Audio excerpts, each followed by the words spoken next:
Jadi kalau waktu sholat subuh sudah masuk, ya, apakah seseorang itu afdolnya harus segera menunaikan sholat subuh karena waktu subuh sudah masuk, atau afdolnya diakhirkan sampai betul-betul kita yakin waktu subuh datang dan fajar shadiq telah tampak, ya. Dalam masalah ini ada dua pendapat ulama, ya. Yang pertama, ulama mengatakan bahwa yang afdol dalam melaksanakan sholat subuh adalah al-isfar, ya. Dalam bahasa hadis isfar, yaitu sedikit diakhirkan hingga fajar betul-betul tampak atau yakin bahwa waktu sholat subuh itu telah datang, ya. Jadi diakhirkan sejenak, ya, walaupun waktu sholat subuh sudah datang tapi kita akhirkan, ya, sedikit. Ini yang afdol menurut pendapat ulama dari kalangan madhab Hanafi. Dalilnya yang digunakan oleh madhab Hanafi yang mengatakan bahwasanya mengakhirkan sedikit di waktu sholat subuh itu adalah hadis, ya, dari Rafi' bin Khadij. Qala Rasulullah sallallahu alaihi wasallam asbihu bis subhi fa innahu a'dhamu li ujurikum. Rawahul khamsah wa sahhahu at-Tirmidzi wa Ibnu Hibban. Dari Rafi' ibnu Khadij radhiyallahu anhu bahwa Rasulullah SAW pernah bersabda, lakukanlah sholat subuh pada waktu yang benar-benar fajar sudah tampak, atau waktu subuh betul-betul sudah datang, karena ia lebih besar pahalanya bagimu. Ya, hadis diriwayatkan oleh 5 imam ahlul hadis, dan hadis ini sahih menurut Imam At-Tirmidzi dan Imam Ibnu Hibban.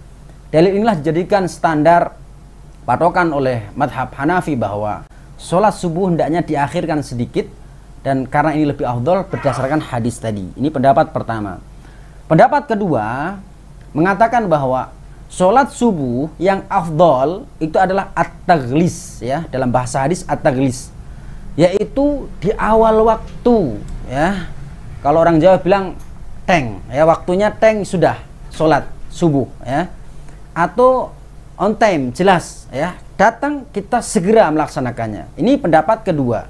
Pendapat ini adalah pendapat mayoritas ulama, ya, ahlu fikih, di antaranya Imam Malik, Imam Ahmad, dan Imam Asy-Syafi'i, mengatakan bahwa sholat subuh itu yang afdal adalah at-taghlis, yaitu kondisi saat masih gelap di awal waktu.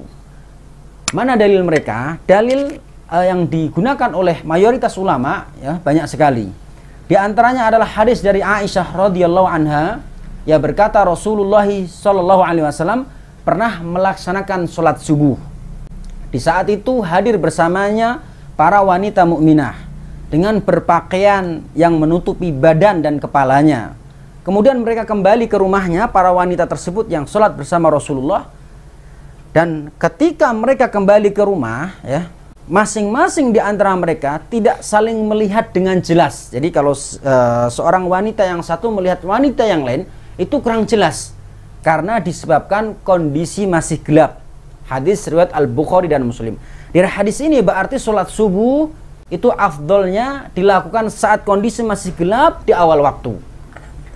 Kemudian ada juga dalil yang digunakan oleh mayoritas ulama, yaitu adalah keumuman hadis, ya, dari Ummi Qurwah. Qalat, dari Ummi Qurwah, ia mengatakan, su'ila Rasulullah sallallahu alaihi wasallam, Rasulullah pernah ditanya, ayyul a'mali afdal, ya, amalan apa yang paling afdal ya Rasulullah? Qala as-salatu fi awwali waktiha, ya. Amalan apa yang paling afdal ya Rasulullah? Maka Rasulullah menjawab, yaitu sholat di awal waktunya. Hadis riwayat Abu Dawud. Hadis ini juga menguatkan, ya, argumen dari madhab mayoritas ulama bahwa sholat subuh yang paling afdal adalah di awal waktu.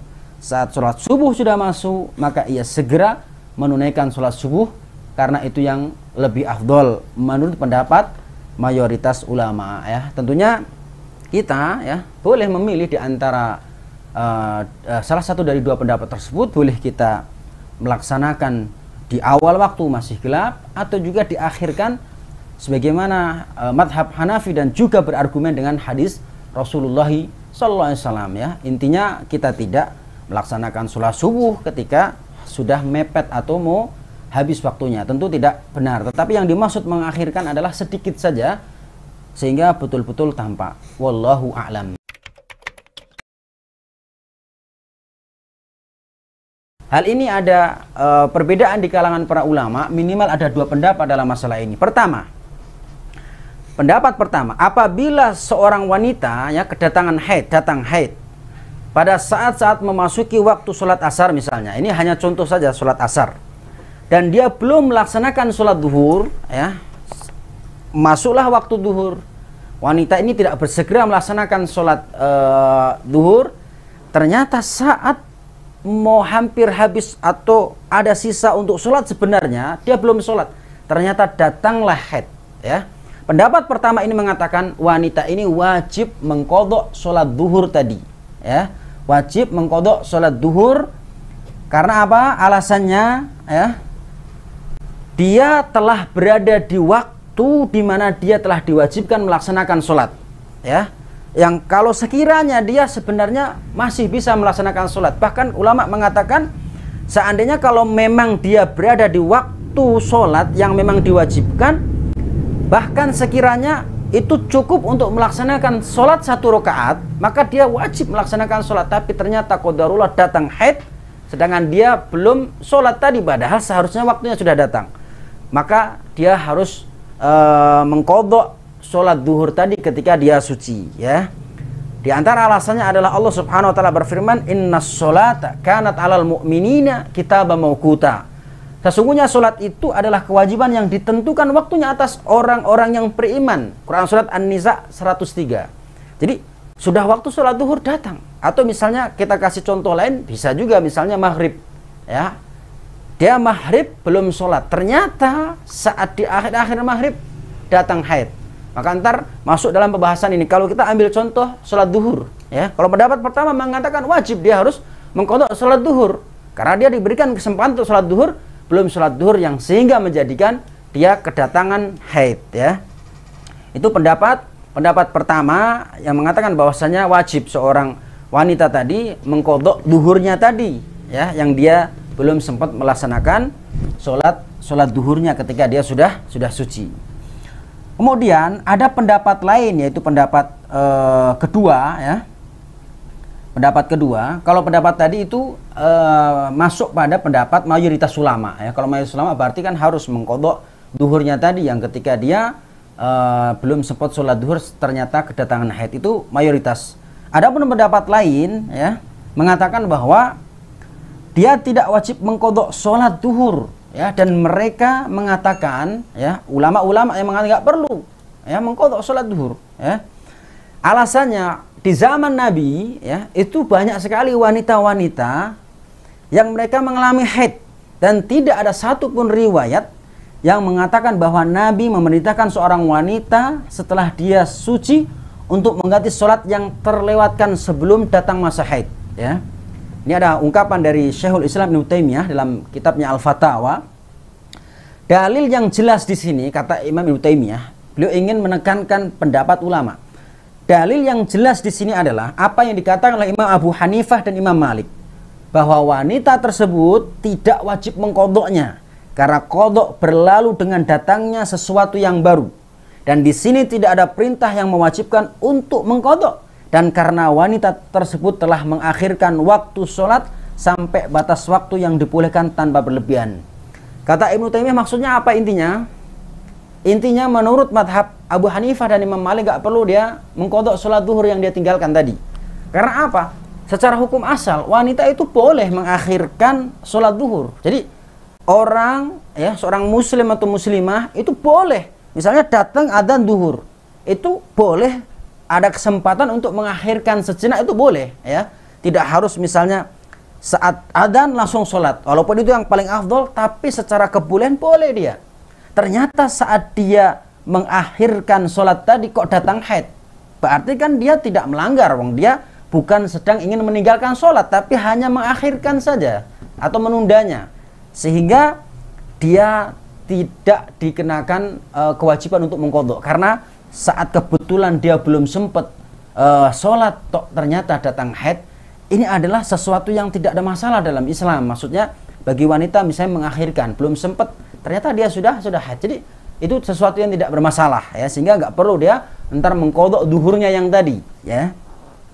Kemudian ulama yang mengatakan bahwa wanita tadi nggak perlu mengkodok yang duhur tadi, diantaranya ketika orang mengatakan itu orang yang tidur wajib mengkodok ya, berarti harus ada kodok dalam masalah ini. Maka ulama mengatakan, adapun orang yang tidur atau lupa, sebagaimana dalam hadis, itu jika tidak berlebihan, maksudnya berlebihan adalah ada unsur kesengajaan atau keteledoran. Jadi orang yang lupa atau tidur, selama dia tidak teledor, ada kesengajaan, maka yang dilakukan sholat saat dia bangun atau teringat, itu bukan disebut mengkodok, kata ulama ini ya.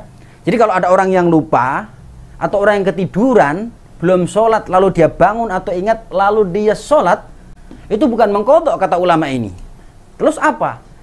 Mereka mengatakan mereka tidak mengkodok, tapi tetap disebut menunaikan sholat pada waktunya. Kok bisa? Karena waktu memang orang yang sedang ketiduran dan lupa adalah saat ingat dan bangun. Itu adalah waktu khusus untuk orang-orang yang lupa atau ketiduran, bukan mengkodok namanya. Itu kata ulama ini ya, dan ini kita rasa kuat juga argumennya. Jadi ketika kita mengatakan itu orang yang lupa atau ketiduran juga kodok, kenapa orang yang misalnya orang yang haid wanita tadi dengan mengulur sehingga datang haid kok nggak mengkodok? Kata ulama ini, orang yang ketiduran sama lupa itu bukan mengkodok kalau saat dia ingat atau bangun. Itu waktunya memang Allah kasih seperti itu ya, kasih kelonggaran. Misalnya kita tidur ya, belum sholat, tahu-tahu sudah habis waktu, lalu kita sholat, dia bukan mengkodok, tapi dia memang waktunya dia melaksanakannya itu khusus untuk dia, sebagaimana syariat Islam ya. Sehingga kesimpulan pendapat yang kedua ini mengatakan tidak perlu wanita tadi mengkodok sholat duhurnya saat ia mengakhirkan atau belum sempat melaksanakan sholat duhur, sedangkan dia sudah datang haid ya. Ini pendapat kedua ya, yang dipilih di antara Syekhul Islam Ibnu Taimiyah rahimahullah taala, juga Imam Abu Hanifah, Imam Malik ya. Tentunya ini menyelisihi pendapat mayoritas ulama ya, wallahu alam ya. Ini masalah yang memang sering dialami oleh para wanita. Bagaimana kita memilih pendapat ya, silahkan saja mau memilih mayoritas ulama dengan mengkodok duhurnya tadi ketika sudah suci atau tidak, silahkan, dan masing-masing ulama telah mengungkapkan argumennya, wallahu alam.